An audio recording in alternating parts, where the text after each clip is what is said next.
Shalom. My name is Rabbi Aviego Baumola.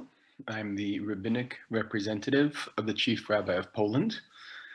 Supposed to be in Krakow, but due to the global pandemic, I've been in my home in Israel and waiting anxiously to return.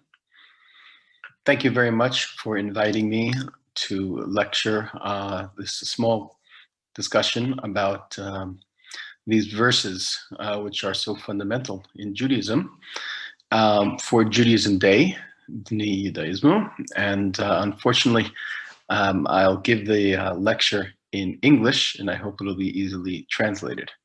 I tried to use the source sheet that I found on a website called Safaria, and the verses will be translated into Polish, but I will read it and translate it into English. And here is my discussion.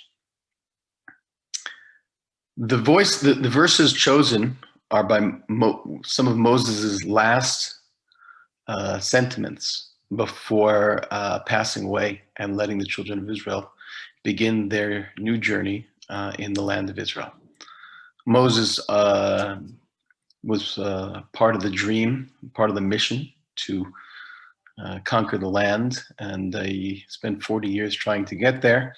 But ultimately, right before the land of Israel was available to him, he passed away. In his one of his final speeches in chapter 30, he says the following to the children of Israel. Re'ei natati lefanecha hayom et hachayim ve'et hatov, et hamavet ve'et hara.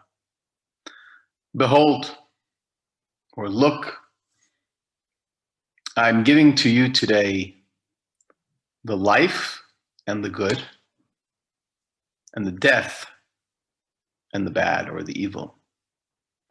And he goes on to say, the commandments that I have given to you, the Torah is filled with 613 commandments. And the general idea to love God, to follow in his ways, to guard his commandments and his laws, that will give you life. And through following those laws, you will have life, and you will succeed, and you will increase, and you will be blessed on the land that God has promised you. However, the inverse is true as well. If your heart chooses to go astray, and you do not listen to the words, to the laws, to the commandments, and you choose to follow idols, and you choose to go away from God, then I'm telling you right now, says Moses, you will certainly be destroyed. You will be lost from this land. You will end up far away from the land. And then he invokes the heavens and the earth, and he says to them, life and death are before you right now, a blessing or a curse. And he says, Uvacharta v'chaim, and you should choose life. And if you do that, then choosing life means following God's ways and cleaving to God and listening to his words, because that is the vital life force which allows you, enables you to live in blessing throughout the land. When we think about this, this paragraph represents some of the philosophical underpinnings of what it means to be an Israelite and living in God's world. In the first verse, he lays down this philosophical idea that the world is filled with good and bad, life and death. Now the Torah goes out of its way to say, good is life, bad is death. This is a position that you need to take in order to even appreciate the discussion here. There is a philosophy of nihilism, which says, no, I don't accept that. I don't think life is good. I don't believe in that. I don't believe that there is some kind of order. In which case, if you are a nihilist, then the entire discussion falls away.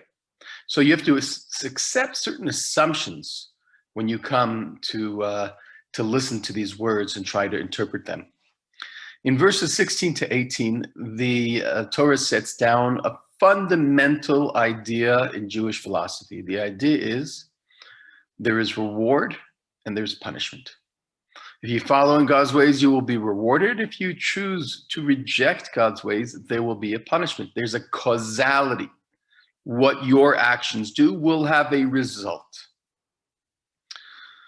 Now, yes, philosophers have debated for many years this idea, this concept, because there's a notion of theodicy, which means that sometimes when you look around and you see good people who seem to be following God's ways, and nevertheless, they're suffering. How does that fit in to this tight, very straightforward, seemingly simple equation of those who choose good are rewarded? That is a deep philosophical question. The Torah explains the equation in the straightest way. Verse 16 says, in order to access the life, you choose the good, and the good means this, following God's ways. And in the inverse, in verses 17 and 18, choosing to reject it means that you are rejecting the good and you're opting for the bad. Now, these questions of choosing is the fundamental concept by which this whole paragraph and philosophical idea is fueled. If you have the capacity to choose, it means that you have free will. You can choose of your own accord. Individuals choose. After all, Moses says, "Ubacharta b'chaim." You choose. You should choose life. In other words, he's saying you can choose death. You can choose evil. I suggest, Moshe says, that you choose life. God wants you to choose life, and that's why the Torah has these mitzvot, so that you can live that blessed lifestyle. Now, what is fundamental here is the notion of having the ability to choose. If you don't have the ability to choose, then you cannot be held accountable for your actions. If God created these robots and forces them to do whatever he chooses them to do, then how can you ever have a moral issue which you're choosing one from the other, right from wrong? In fact, when you think about it, God creates three types of beings. Okay, there are animals, there are human beings, and there are angels. Okay? Each one has something the other doesn't. For example, the angel is all spirit, but no physical nature. And when you're all spirit but no physical nature, you're basically, you do whatever God desires for you to do. So therefore, the angel has no free will because it has no physical nature to choose over one or the other. Of course, there's a philosophy about fallen angels and all of that. It's not really a Jewish idea. On the other extreme, the animals don't really have spirit. They have the physicality. And therefore, you can't really punish an animal either. You can't say an animal is responsible for its actions. It also doesn't have this ability to the spirit which is guiding them one way or the other. It's only the human being that is this balance between the physicality and the spirituality, that we have both components, that we have the ability to think about things in a moral way. We have the physical desires which would lead us one way, but the intellectual understanding which would lead us to the other way, and that's really what we're supposed to be choosing. The notion that we have free will, I have a source sheet here that some medieval scholars, rabbis throughout the 1,000 or 2,000 years, I thought I would just share with you some ideas of how they view this. One of the most famous is in the 12th century, 13th century, a Spanish rabbi named Nachmanides, Rabbi Moses ben Nachman. He says, interpreting this verse, when Moses says, "I present before you," basically two paths. So the Ramban says, there are two paths to take, and both are in your hands to determine. This is a fundamental idea that you, the Jewish people, can choose. And there's nothing preventing you from choosing going down the path of good or going down the path of evil. There can be nothing more central to your life and your ability to choose than this idea of free will. So the Ramban says here we have a fundamental proof, a fundamental idea. The Torah gives individuals the ability to choose. But is that always the case? Do we always have the ability to choose? Is it like a fundamental law of being a human being that we get to choose one approach or the other? Scholars debate this, and certainly biblical exegetes, those who learn the Torah, say, wait a second, there are some examples where the Torah seems to present someone who loses their ability to choose. And I'm referring to the famous story of Pharaoh. Let's remember the Jewish people, the Israelites, are in Egypt and they're growing and they're becoming plentiful. And Pharaoh sees that they're a threat, even though they don't express any sentiment that they're going to be a threat. But nevertheless, Pharaoh sees them as a threat and starts to persecute them. And he persecutes and persecutes, and he passes away, and his son continues, and it's a generations of persecuting the Jewish people. And when Moses comes to save the Jewish people, God commands him to go down and free the Jewish people from slavery. And he says, go and speak to Pharaoh, and you're going to plead your case, and you're going to say, let my people go. And you're going to say, I'm representing the God of the Hebrews. And you're going to say, Pharaoh, you've enslaved them for too long. And then God says to Moses, and I will harden Pharaoh's heart, and he will not listen to you. Now this, and then in verse chapter 7, verse 3, and in chapter 7, verse 13, that's exactly what happens. Vayechazak lev Paro. Pharaoh's heart is hardened. Now, to harden your heart means it's a subject of the big debate and interpretation, but it means that God is preventing Pharaoh. It seems like he's preventing Pharaoh from choosing on his own. God says to Moses, ask him to let my people go, and I'm going to program in Pharaoh's mind not to let you go. Isn't that against the most basic right called free will? Isn't God basically circumventing the belief system here and kind of, violating a right that all human beings have? That's the question that many commentators try to understand. How is it possible that God hardens Pharaoh's heart? I'll present three. There are several more interpretations, but I'll present three, and hopefully they will give us some insight as to what free will is about and how it relates to those the verses that we mentioned when we started. The first one is mentioned by Maimonides. Maimonides is one of the greatest Jewish thinkers from the 12th century in Spain. Ended up in Morocco and Egypt. He says, you think free will is a basic human right? Free will is a privilege. Free will is a gift. Free will is something that you receive, but if you abuse, then you no longer deserve. Maimonides says that this is exactly what happened when it says, I will harden Pharaoh's heart.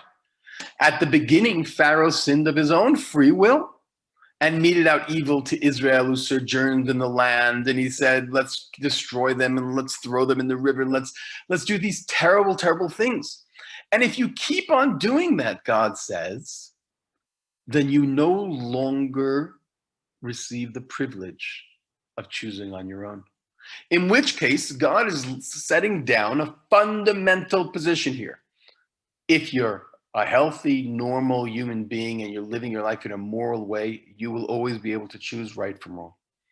But if you are like a Pharaoh, if you are like a terrible, terrible, evil individual who constantly, repeatedly, in a serial manner, does immoral activities, God will strip away your free will and you will no longer be able to choose on your own. This is the position of Maimonides. It's very harsh because it says that free will is not for everyone. A second position is the opposite, actually. It's developed by one of the great rabbis in the 16th century, named Rabbi Ovadia from Saporno, who says the following: the truth is, when God hardens Pharaoh's heart, he is not taking away his free will, but he is maintaining his free will. After all, when we make a decision to do X or Y, okay, we make a decision based on a lot of factors going on in our lives. We really want to eat that extra donut. We really want to eat that thing we shouldn't do, right? And if we really wanted to do it in our lives, then we would go and allow ourselves to do it, even if it would cause us harm, because that's what we really believe we want to do. But however, we understand that in the world that we're living in, what people are going to look at us, what it's going to affect our health. We're nervous about it. So we don't go that far. There are boundaries, basically, to the free will idea that are built into the system. The same thing with Pharaoh. Sforno says that Pharaoh wanted to enslave the Jewish people. After the first plague and the second one and the third and the fifth and the seventh, he still wanted to enslave the people. But the Egyptians came over and says, Pharaoh, we know you want to do this. We know you reject God and you still are standing, but we're all going to die. So at this point, Pharaoh said to himself, you know what? Even though I really want to do evil, it's probably wise that I don't. So God comes in here and says, let me help you make the choice that you want to choose. Because if you continue to do this, then you'll never be able to repent. So according to the second position, free will is never really completely free in the world that we live in. We're always influenced by others and influenced by external realities, which prevent us from doing what we truly want. One of the only people who really had free will was when God intervenes and says, you really, really in your heart want to do this, I'm going to harden your heart to make sure that you truly see how detrimental you're being and how you're going down a path. And maybe then you will ultimately repent. And it's a question if you did or not. The third position is really fascinating. It says the following: yes, God allows us to do free will, to choose, should I go down this path? Should I go down the other? Should I engage in righteous activities? Or should I just feed my desires? However, the way God created the world and our human nature, he said that when you engage in one direction, that means that you've chosen a path. The path is to engage in good. God creates it and enables the continued path of good. And the opposite is true as well. If you go through that door that's going to lead you astray, then God kind of pushes you along. So it's not a zero-sum game. There is just you always choosing one way and then another way, and then the next time you get to make that same choice. No, it's not how our world works, right? You develop an addiction, you develop a desire, you develop a certain nature.